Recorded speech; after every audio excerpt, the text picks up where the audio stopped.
Well, 2 weeks in the darkness without seeing their families is likely to have taken a psychological toll on those boys and their coach. Joining me now to tell us more about that is clinical psychologist Dr. Roderick Orner. He joins me now live from the UK.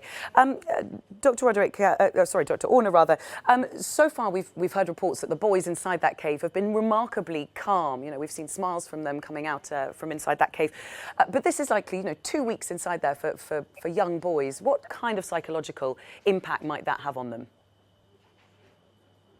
Well, of course, this has been an extraordinary experience, and they've been sort of to the brink of death, and they're coming back, and hopefully they will be safe. But their kind of experience is nothing, I think, like that we have ever studied before, and therefore I think we should be a bit cautious about predicting what the effects are going to be. It's going to be significant, that's for sure. Exactly how they're going to be affected personally, physically, socially, psychologically within their families, we don't know that, but we will need to study that and to support the young boys, to support their football coach, support their families in particular, if necessary, and also I think some thought should be given to giving the opportunity for the divers to do some form of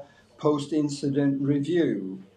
Absolutely. Well, we'll get onto the divers and to the coach in a second, but I first of all just want to see with you whether you think that those boys are best under observation for a while, or whether they're best at the heart of their families with trips to psychologists and to the doctors every so often.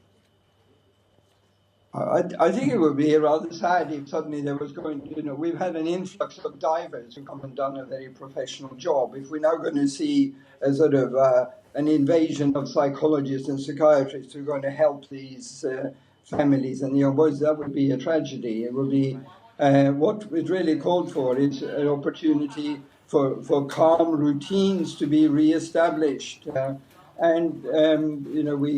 We hear of families being supportive, communities being supportive.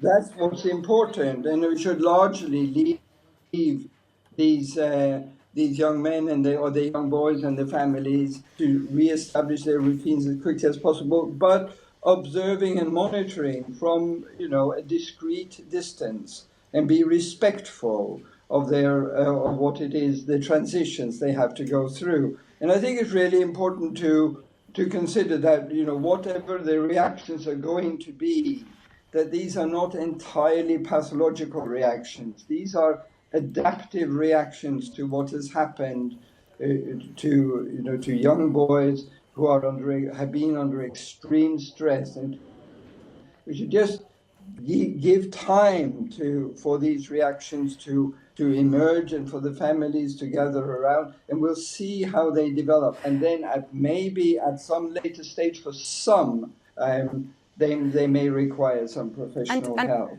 And Dr. Orner, I want to very quickly ask you, just to go back to the coach that we talked about.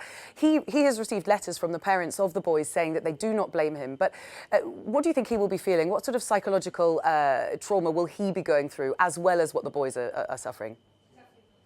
Oh, I think his position is probably the most critical of all, assuming they all come out.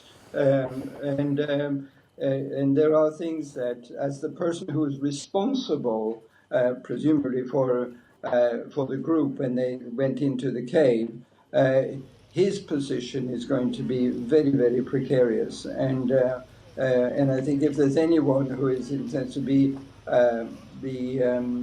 given special care and follow-up and careful monitoring, it would be him.